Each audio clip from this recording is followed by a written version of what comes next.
Halo, selamat malam semuanya.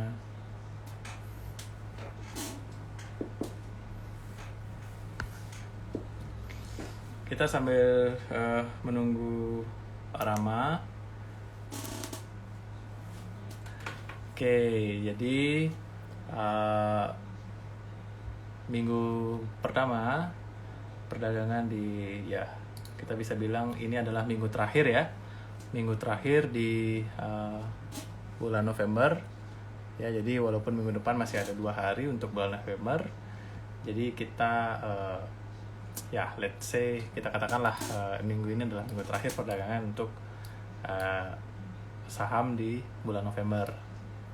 Nah, menariknya adalah bahwa di perdagangan Jumat kemarin indeks kita ini sudah tertembus ya, tertembus resistance sebelumnya kita tetapkan di 6.713 dan tertembus hingga 6.720 penutupan perdagangan Jumat lalu.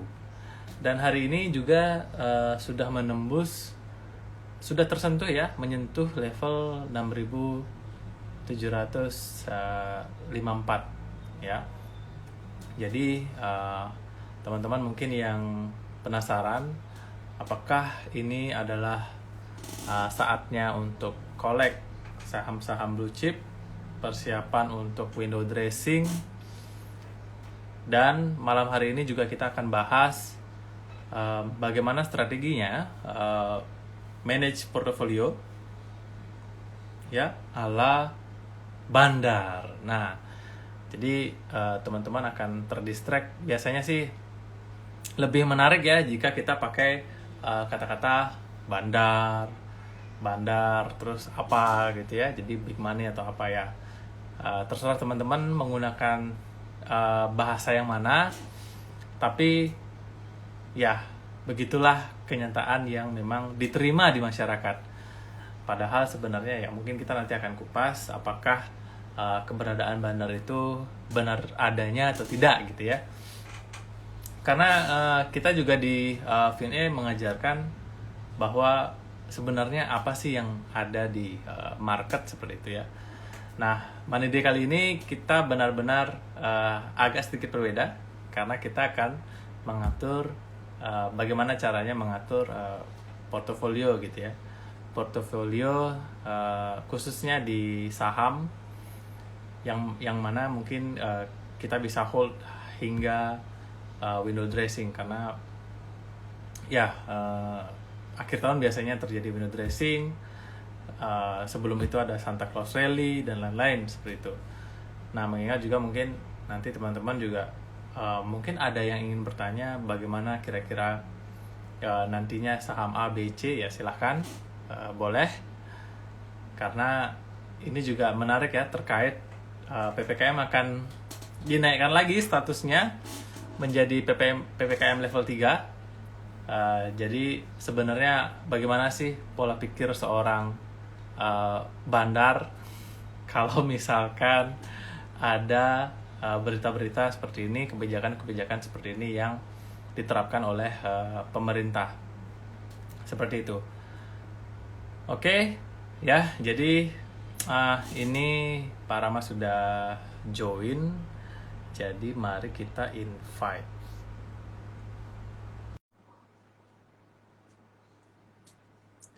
Oke, sambil menunggu Pak Rama. Nah, ini dia.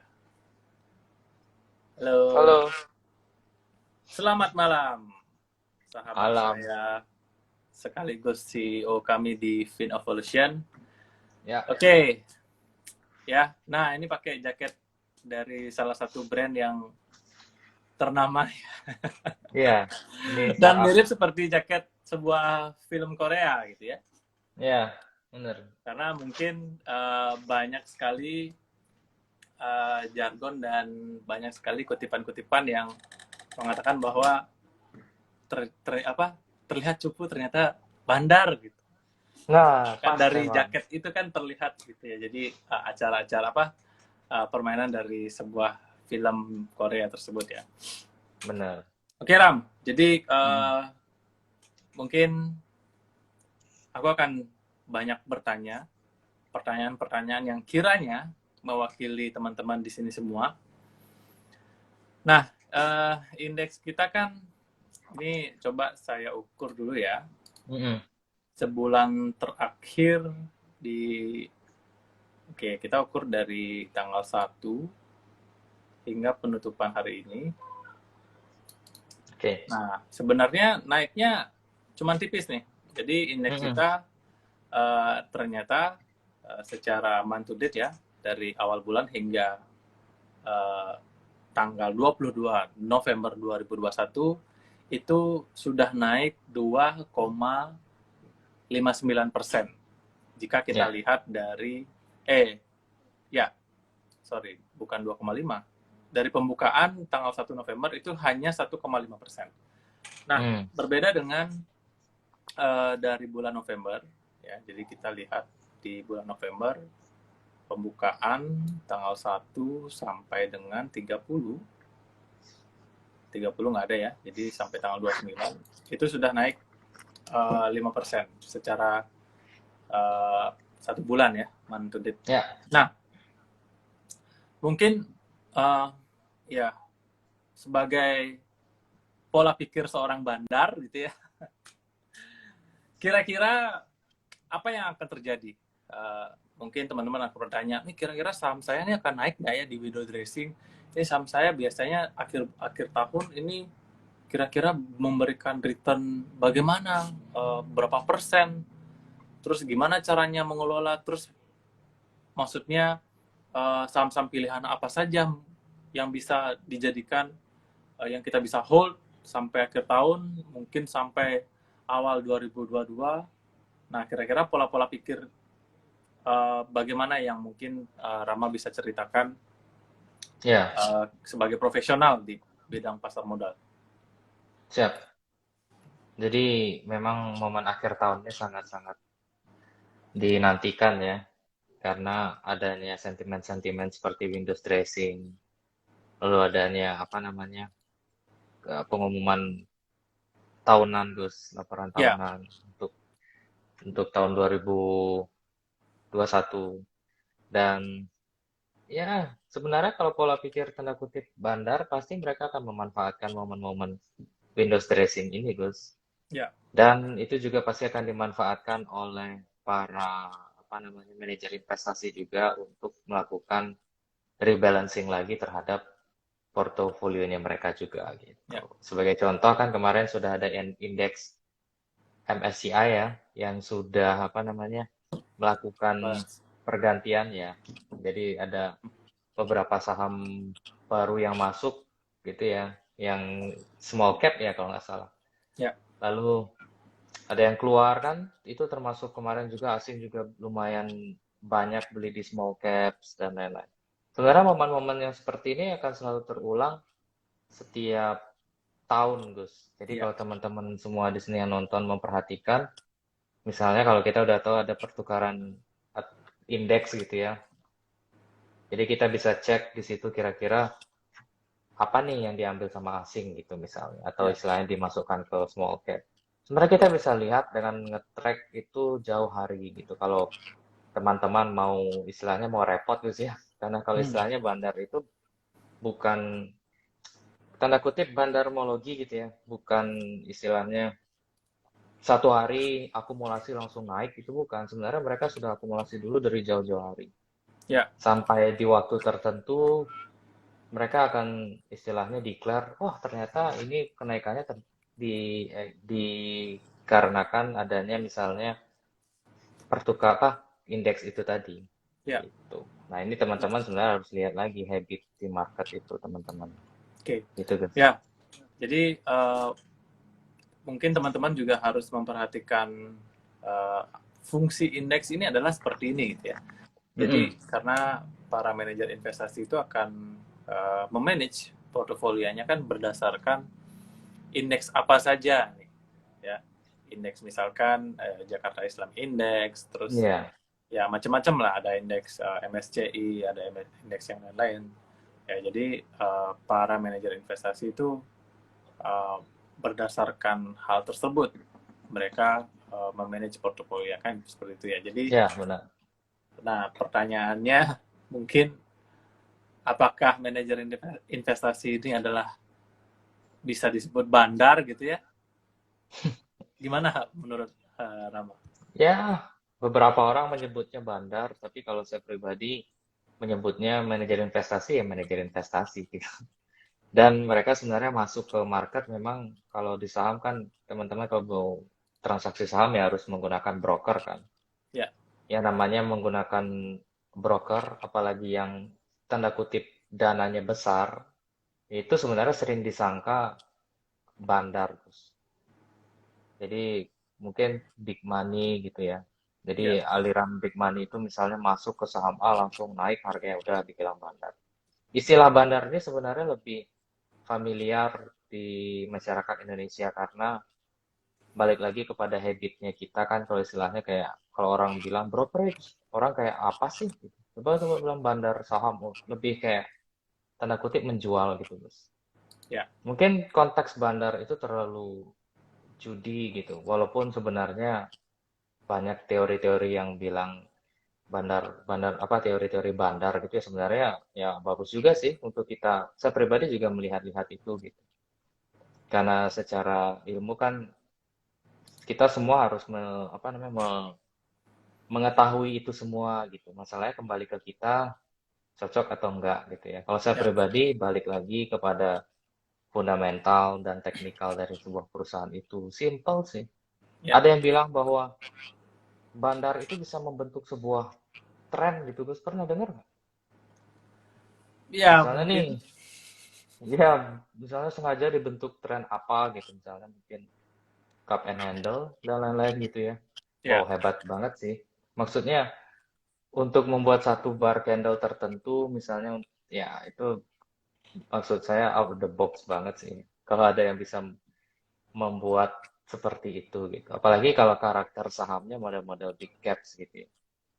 Perlu berapa duit dia gitu. Mungkin kalau istilahnya di tanda kutip small caps, mungkin masih ada. Cuman apakah ada orang yang dengan sengaja mengeluarkan uang sebegitu besarnya untuk membuat suatu pattern? Ini sebenarnya orang yang punya tingkat kejailan tinggi, Gus. Maksudnya kok iseng banget gitu ya buat pattern dengan mengeluarkan uang sekian miliar hanya untuk tanda kutip mengelabui para teknikalis. ya. Ini sebenarnya agak sedikit lucu aja gitu karena kita sendiri kan di pasar modal tuh berbisnis trading. Mungkin ada yang seperti itu Gus ya, cuman saya pribadi lebih kepada taat kepada investment plan saya sendiri gitu. Ya. Oke, ya jadi kira-kira mungkin seperti itu ya. Jadi pola pikir teman-teman mungkin kami bantu luruskan. Jadi Mm-mm. sebenarnya kalau di market itu uh, bukan berarti punya duit banyak dia langsung bisa Disebut me, bandar ya. iya membandar semua saham itu enggak juga Hmm. gitu ya. Jadi uh, mereka ini kan juga istilahnya berinvestasi juga berdasarkan apa yang terjadi di perusahaan ini. Kalau misalkan seandainya perusahaannya jelek dalam jangka panjang ya udah mungkin ditinggalkan. Terus Mm-mm. ada beberapa alasan-alasan lain misalkan seperti rebalancing index dan sebagainya gitu ya. Ya, Karena mungkin kebutuhan dari klien yang mereka punya untuk investasi seperti itu. ya, benar. Nah, uh, pertanyaan lainnya Ram, Mm-mm. ini kan sebenarnya apa namanya kita akan memasuki dunia kita bisa bilang peraturan baru, gitu ya. Ya, Peraturan baru di mana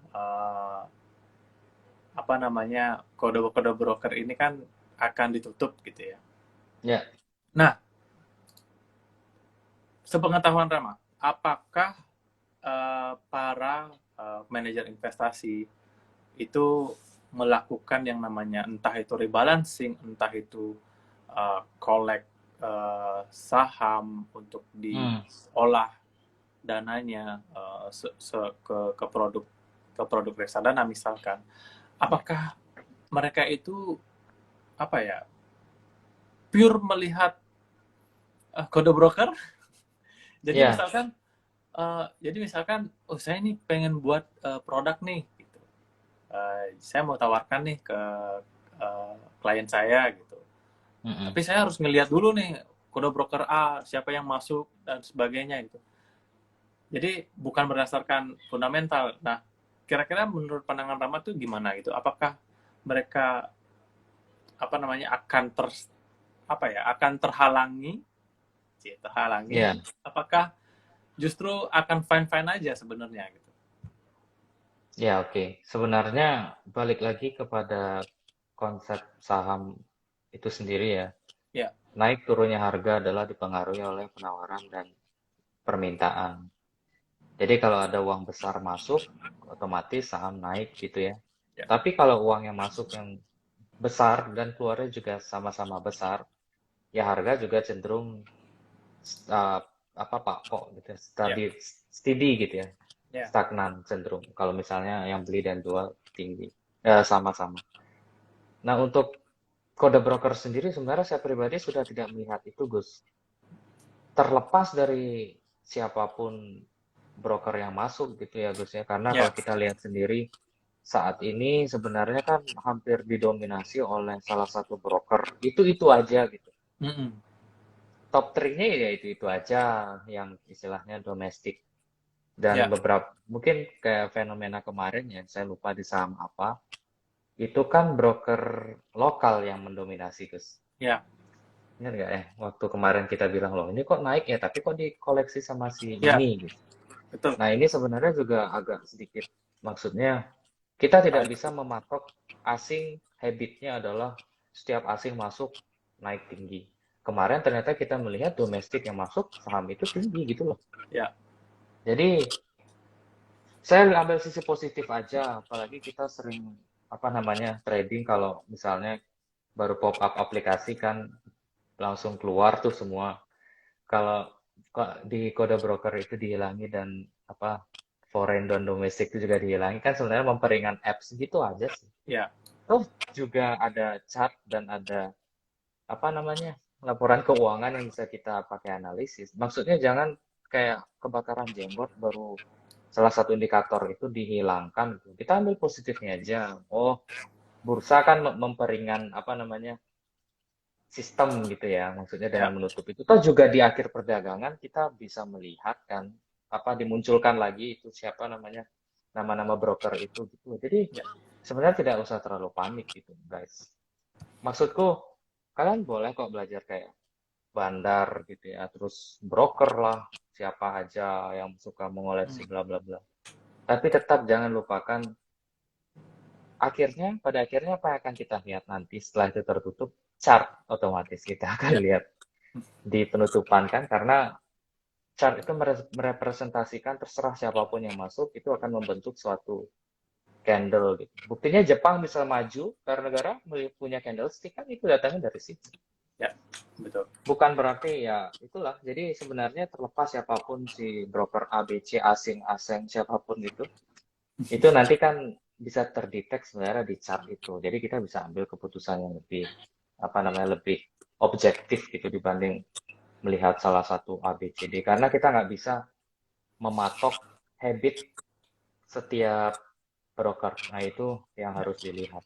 Bisa saja sekarang setiap dia masuk naik, bisa saja nanti itu berubah pada saat tertentu dia menjual. Nah, ini nggak bisa. Manusia itu tidak bisa dipegang ini. Apalagi di market bisa yang penuh dengan kepentingan dan lain-lain. Ya, oke, setuju. Ya, jadi teman-teman mungkin yang bertanya-tanya tidak usah khawatir ya. Karena Mm-mm. kalau misalkan teman-teman memang sudah belajar teknikal dan fundamental ya, pastinya itu sangat-sangat valid untuk kita jadikan dasar ya, jadikan Ya, dasar benar. untuk berinvestasi dan atau mungkin trading. Mm-mm. Karena para manajer investasi juga melihatnya adalah ya chart gitu ya. Jadi ada pola behavior psikologis dari sebuah chart itu sudah tercermin di sana. Ya, Jadi teknikal itu sudah tercermin psikologis dari para investor. ya, Nah, mungkin teman-teman juga penasaran nih Ram sebenarnya gitu ya. Kira-kira untuk yang bisa di hold untuk akhir tahun gitu ya, kira-kira selama ya mungkin kita lihat 10 tahun terakhir gitu ya, yang diandalkan kira-kira saham-saham apa aja, mungkin Rama boleh share pengalamannya yang karena kan dilihat dari historical 10 tahun Desember selalu hijau gitu ya. Ya, benar. Nah, ini mungkin kira-kira dari tipsnya Rama, kita harus memilih, memanage, meracik portofolio kita itu akan seperti apa gitu untuk akhir tahun. Ya, sederhananya kita bisa melihat yang pertama pasti yang akan diburu di akhir tahun adalah saham-saham blue chip gitu. Tapi memang balik lagi Gus kepada karakter setiap trader maupun investor. Ada yang suka nge-hold blue chip gitu ya. Kalau saya pribadi sudah bosan di saham-saham lapis 3, lapis 2 gitu ya, karena mungkin apa ya? Mungkin karena jantung saya kurang kuat mungkin. Ya. Jadi saya lebih memilih saham-saham yang seperti BRI gitu ya, Astra. Cuman kalau untuk bank sendiri teman-teman nanti bisa hold BTN. Ya. Bisa ambil BTN, terus bisa ambil BNI gitu ya. Dan kalau untuk sektor-sektor yang biasanya juga naik di akhir tahun itu, kalian bisa ambil Astra. Astra itu langganan banget naik setiap akhir tahun. Ya, benar. Untuk sektor lainnya mungkin seperti apa namanya kontraktor, teman-teman juga bisa cek seperti empat kontraktor besar ya, ada Waskita, PTTP, Wika, dan Adi. Itu juga sering langganan banget Windows Dressing gitu ya. Dan yakinlah pada saat market itu naik, saham-saham lapis 2 dan 3 itu pada diam. Sebenarnya kayak kita trader ya, kita bisa melihat, maksudnya bisa trading itu tidak hanya harus di saham lapis 1. Pada saat misalnya terjadi kenaikan harga yang signifikan, IHSG naik signifikan seperti kemarin kan ATH itu kan ditopang oleh Telkom naik sehari 7% gitu ya. Tidak ada yang menopang. Ya selain maksudnya 80% ditopang Telkom. Nah, pada saat IHSG nanti naik juga ATH yang kedua nanti di 6.800 dan 6.900 sekian nanti, itu pasti saham-saham lapis 1 yang memang akan mendominasi, Gus. Ya. Jadi sekarang dapat BRI 4.300, dapat apa namanya BTN di bawah 2.000, wah itu benar-benar apa namanya dapat harga yang diskon banget.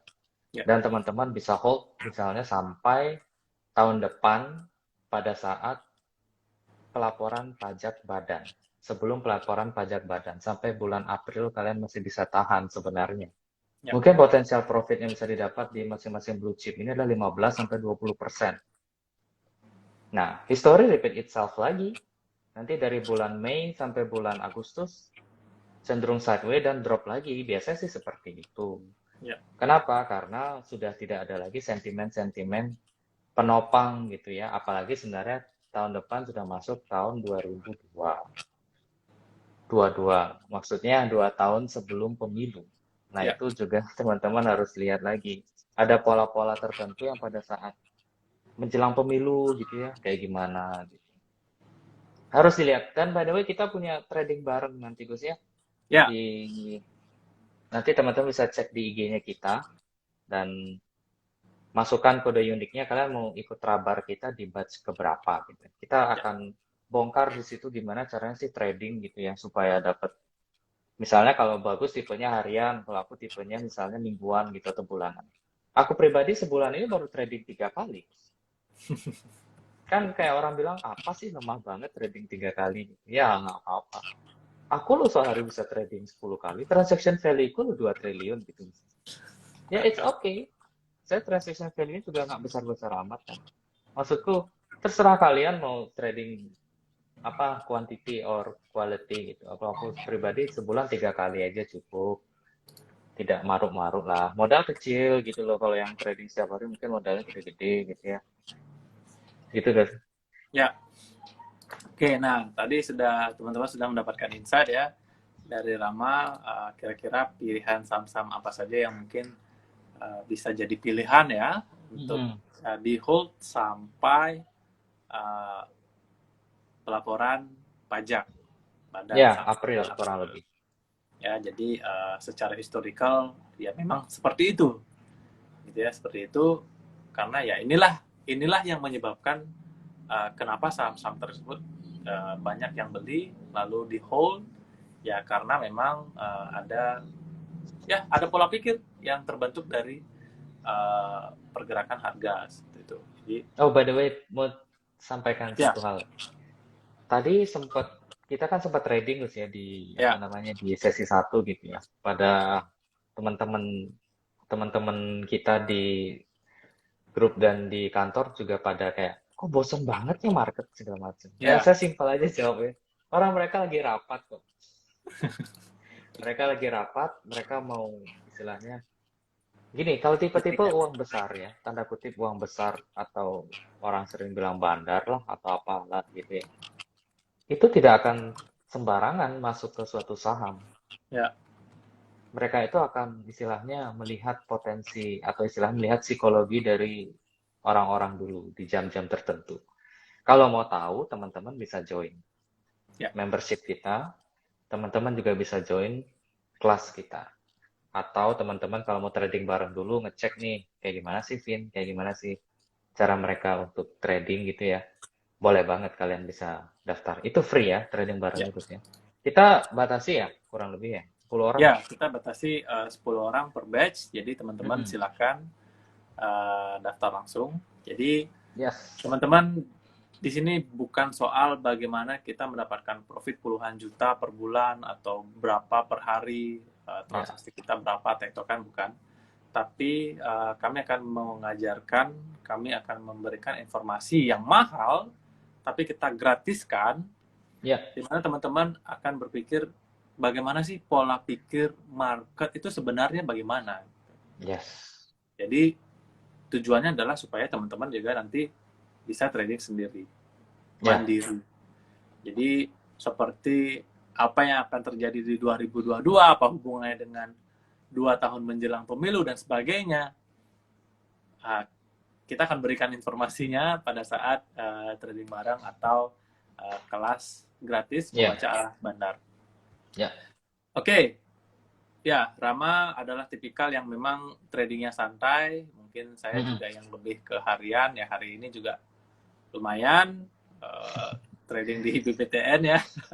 Hariannya bagus, sama dengan 1 bulan saya. Jadi, ya masing-masing trader itu memiliki tipikal yang beda-beda. Karena kalau teman-teman memang sudah mature, maka ya akan memiliki style sendiri seperti itu ya.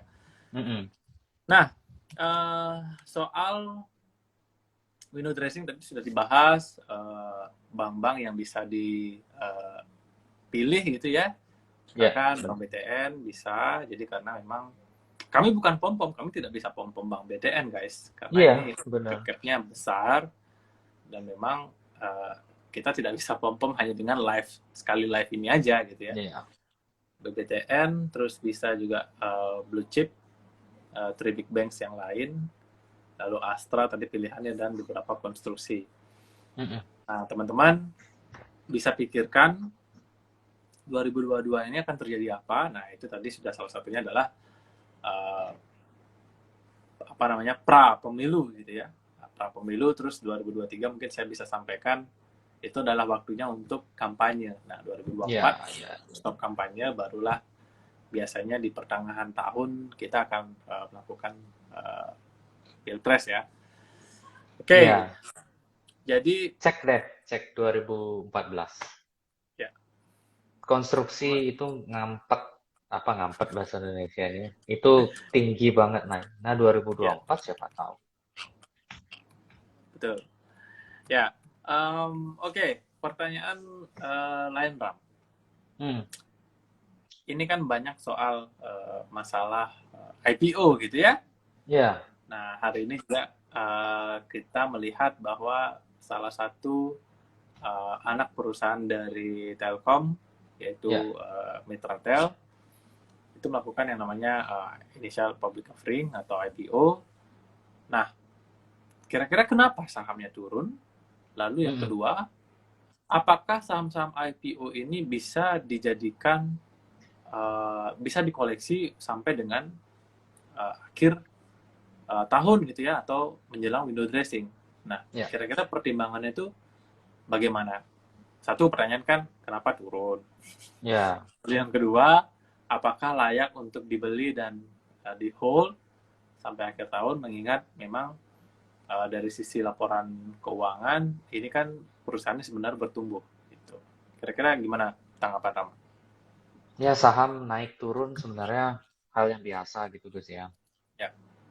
Jadi kenapa turun? Balik lagi karena memang daya jualnya lebih tinggi daripada daya beli untuk mitra. Ya. Cuman saya pribadi juga belum ngecek apa namanya prospektus dan laporan keuangannya bagaimana. Cuman yang dapat saya bisikan dari teman saya itu bahwa katanya itu fundamentalnya bagus gitu, layak di hold. Oke, nanti saya akan cek dulu apakah itu benar-benar layak di hold atau enggak. Dan kita akan bahas itu juga nanti di acara kita, Gus, di acara apa namanya terabar kita. Cuman balik lagi ke keyakinan gitu ya. Kalau kalian masih berprinsip si A si B yang mengoleksi dan itu kemungkinan akan naik, boleh.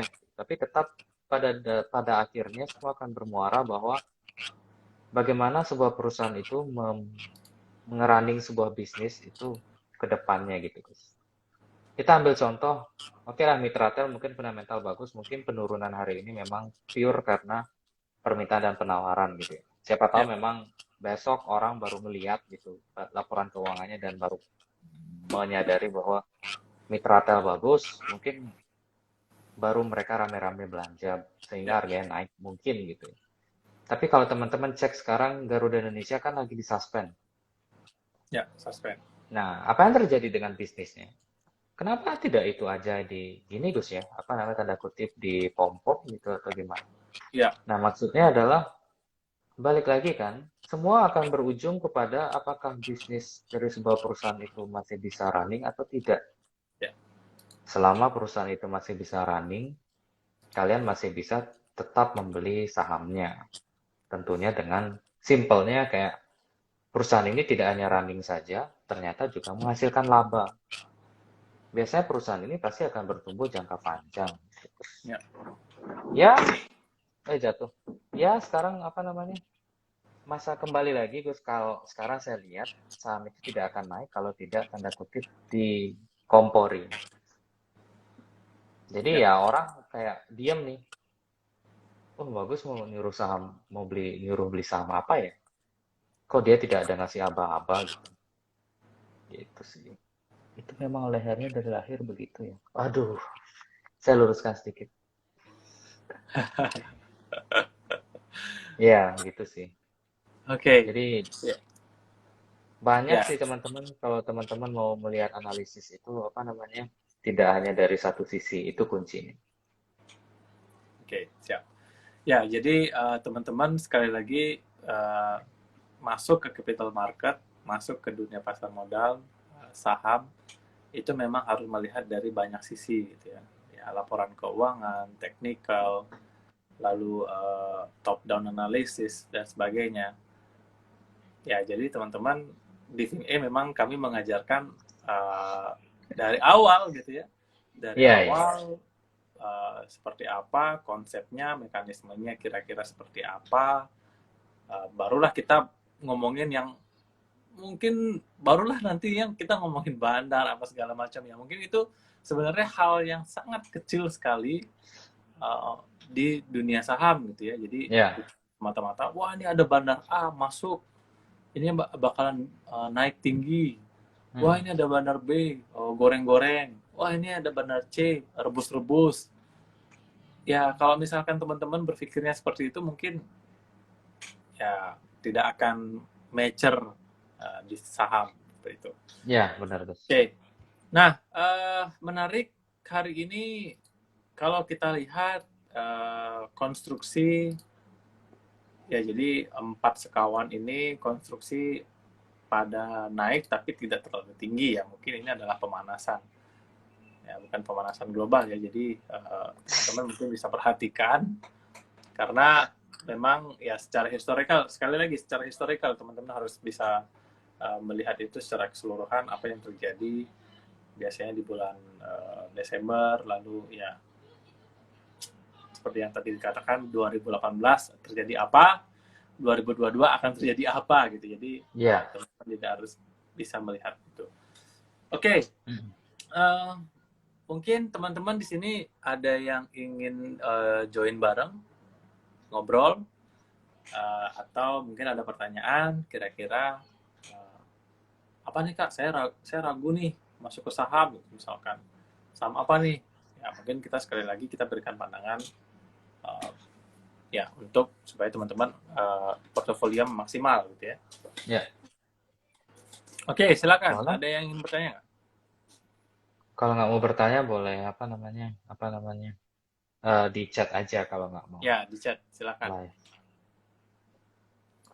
Ya, teman-teman juga jangan malu ya kalau misalnya baru join saham gitu, terus join baru banget buat rekening saham gitu dan newbie istilahnya, itu wajib banget datang ke acara Trabar kita nanti Gus ya. Ya.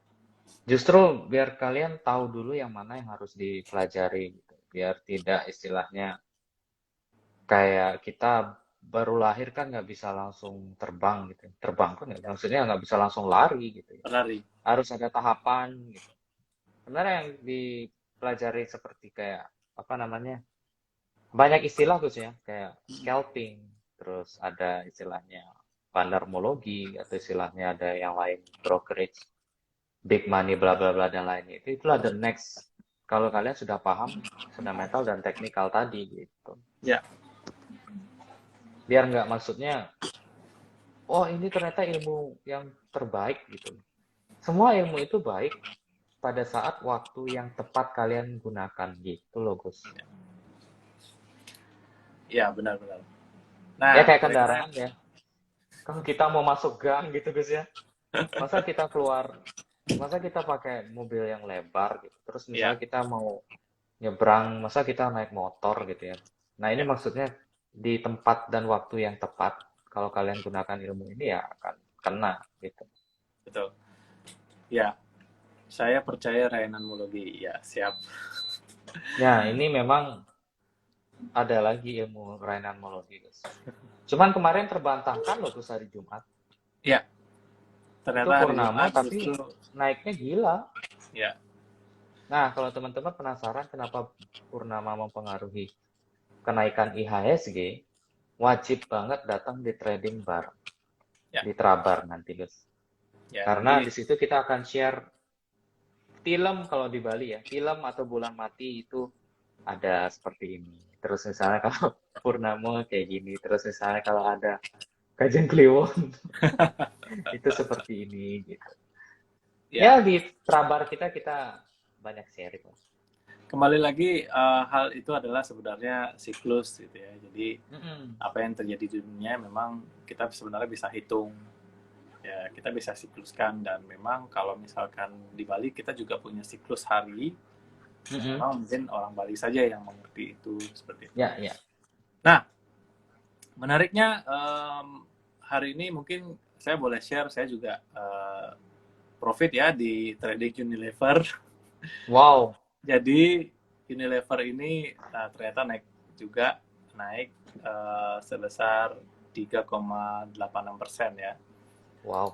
Jadi kalau misalkan memang teman-teman mungkin bagaimana sih caranya trading harian, nah teman-teman terutama yang di Bali khususnya untuk saat ini ya, jadi silahkan join untuk trading bareng. Jadi kita akan share ilmu bagaimana sih dari awal sebenarnya sampai akhir gitu ya. Jadi bukan hanya soal bandar dan bandar gitu ya. Karena sebenarnya dalam hati ini miris banget melihat teman-teman kalau misalkan wah ini bandar A masuk, wah ini bandar B masuk, tapi yang ilmu yang dari zaman tahun 1700-an dipakai, yaitu misalkan teknikal, itu dilupakan, lalu fundamental juga dilupakan, pure hanya melihat bandar, ini nggak usah lah belajar teknikal, kita langsung aja belajar bandar. Ya. Nah, saya bisa bilang kasarnya kena batulah kalian. Kode brokernya ditutup, bandarmologinya ditutup pada saat Santai aja. jam perdagangan. Nah itu gimana gitu? Masa jam perdagangan baru berakhir baru masuk gitu kan, tanpa melihat dari sisi supply dan demand dari yang tercermin di chart. Gitu. UNVR adalah gorengan. Ya, pertama saya kira UNVR itu berubah jadi UVCR loh. Oh, ternyata enggak. Karena Ya, kan sempat harganya dari berapa tuh ya? 8.000 ke 4 ribuan. Ya udah santai aja. 3.900 ya. Ya. In Unilever we trust. Selama orang masih mandi, perusahaannya masih ada. Ya. Sahamnya naik Ya, turun jadi ya itu memang urusan pasar gitu ya. ya.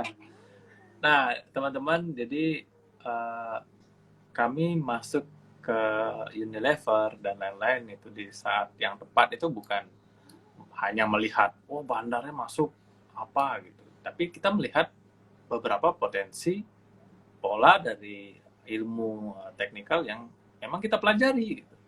Oh ini sepertinya seperti ini. Nah psikologisnya seperti itu yang akan kita Ya, ajarkan ke teman-teman, bukan soal bandar masuk bandar gitu. Udahlah ya, itu ya. hal lain gitu. Nah pertanyaannya, Unilever apakah masuk ke dalam potensi saham yang bisa kita hold sampai akhir tahun, Ra? Ya, bisa. Sampai akhir Nah, dunia sih. Kalian boleh hold itu. ya, siap. Jadi siapa sih yang nggak mandi gitu Gus? Ya, Siapa sih nggak sikat gigi guys? Siapa yang nggak mandi, nggak sikat gigi di Indonesia ini pakai Pepsodent dan Lifebuoy? Ya selama perusahaan dan apa namanya ini digunakan, kenapa harus takut? Perusahaannya tutup ya, kan? ya, setuju. Harga saham naik turun biasa. Kalau saya dapat gini Gus, dapat quotes dari teman saya di sektor lain Gus. Mm-mm. Kalau kamu nggak bisa nahan dropku senilai 60%, kamu Iya. tidak layak mendapatkan kenaikanku sebesar 1.200%.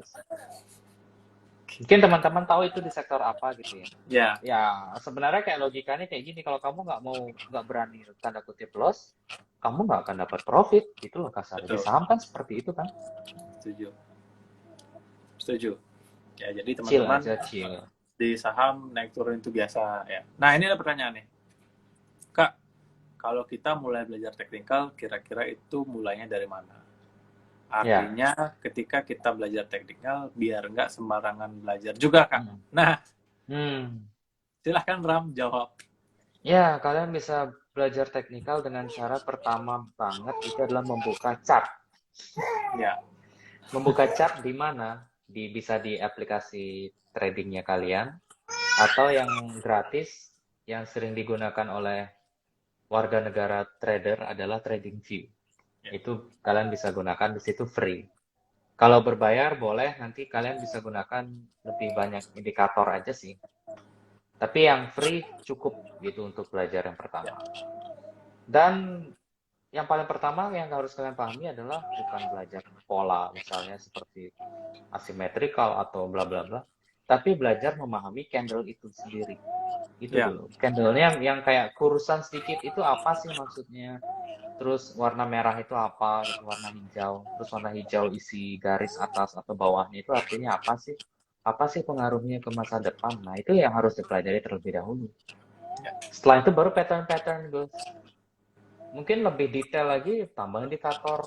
Nah, ya. indikator itu lagi ada pecahannya, bla bla bla. Wah, saran saya kalau nggak mau apa namanya ribet, yang lain aja deh.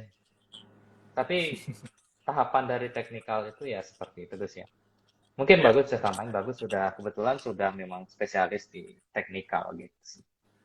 Oke, tahapan kalau mau belajar teknikal ya itu tadi ya, pastinya harus minimal 2 jam satu hari melihat chart Ya, uh, secara secara real ya, secara real pada saat perdagangan kira-kira chartnya ini akan berbentuk apa. Karena dari chart ini kalau saya sendiri dalam tanda kutip tanpa melihat indikator pun sekarang sudah tahu ini bakalan kemana gitu ya. Ya. Karena memang kalau misalkan teman-teman belajar chart yang benar ya, sebenarnya kan klasiknya, klasik chart itu yang memang harus dikuasai dulu. Jadi misalkan harga ini terbentuk, kira-kira ini akan seperti apa bentuk chartnya. Karena chart di TradingView kan sifatnya delay. Nah, benar kata Rama, membenarkan bahwa tidak usah dulu belajar yang namanya dead cat bounce, apa namanya three black crows, three white Sawyer gitu. Tapi kan keren tuh. Ya, tidak usah dulu belajar itu, tapi belajarlah lebih dalam satu candle ini mencerminkan apa. Iya. Candle keesokannya hari mencerminkan apa yang terjadi. Iya. Proses pembentukan harga, konstruksi dari chart itu sendiri itu harus dipahami dulu. Ya. Sebelum teman-teman belajar ya pola-pola, lalu indikator dan lain-lain, itu hanya alat bantu. Itu hanya alat bantu. Tapi di si candle-nya itu sendiri apa yang diharapkan, apa yang menjadi pertimbangan, nah itu yang harus wajib gitu ya. Lebih lengkap silakan datang ke VA, silakan WA admin. Kalau misalkan ingin belajar chart lebih dalam, silakan. Kami juga buka kelas untuk itu. Jadi technical series ya. Ya, kita ada kelas untuk technical series. Oke, pertanyaan yang bagus. Ada yang ingin bertanya lagi nggak? Sepertinya ini sudah mulai malam. Ya, oke. Ya, teman-teman, mungkin cukup live untuk hari ini, 45 menit, terasa yang sangat-sangat daging ya. Jadi ini informasi yang sangat-sangat sebenarnya mahal gitu ya. Jadi teman-teman, sekali lagi saya rangkum. Jadi teman-teman bisa mulai koleksi saham-saham berkapitalisasi besar, karena tentunya pasti yang akan perform adalah yang memiliki kinerja baik selama 1 tahun ini gitu ya. Nah, sebagai seorang chartis, kita bisa melihat bahwa kalau perusahaannya itu, saham dari perusahaan itu naik tinggi, artinya perusahaan tersebut memang sudah mencatatkan sebuah performance yang bagus, karena saham adalah sebagai leading indicator ya. Jadi itu adalah saham itu akan merespon terlebih dahulu, barulah performance itu disampaikan seperti itu. Oke. Insight-nya tadi sudah disampaikan, Big Bang besar, Bank BTN salah satu yang menjadi pilihan juga, lalu konstruksi dan Astra International. Oke, itu saja. Thank you Ram untuk malam ini. Thank you guys. Sharing. Jadi, sampai jumpa di trading bareng ya. Ya, jadi jangan lupa teman-teman yang berdomisili di Bali, mungkin khususnya di Denpasar, dimanapun yang berada di Bali. Jadi hari Jumat ini kami akan mengadakan trading bareng. Ya, jadi bukan soal bagaimana cepatnya kami trading, banyaknya uang kami atau apa, tidak. Karena kami tidak akan mendiskreditkan buat teman-teman yang tidak memiliki modal sebanyak itu. Tapi bagaimana kami akan memberikan informasi bagaimana sih sebenarnya pola pikir dari sebuah market ketika dia buka, jam-jamnya seperti apa, dan sebagainya. Kita akan bahas bersama. Oke, terima kasih semuanya. Thank terima you kasih, Ram. semua. Sampai ketemu lagi minggu depan. Sampai jumpa. Bye.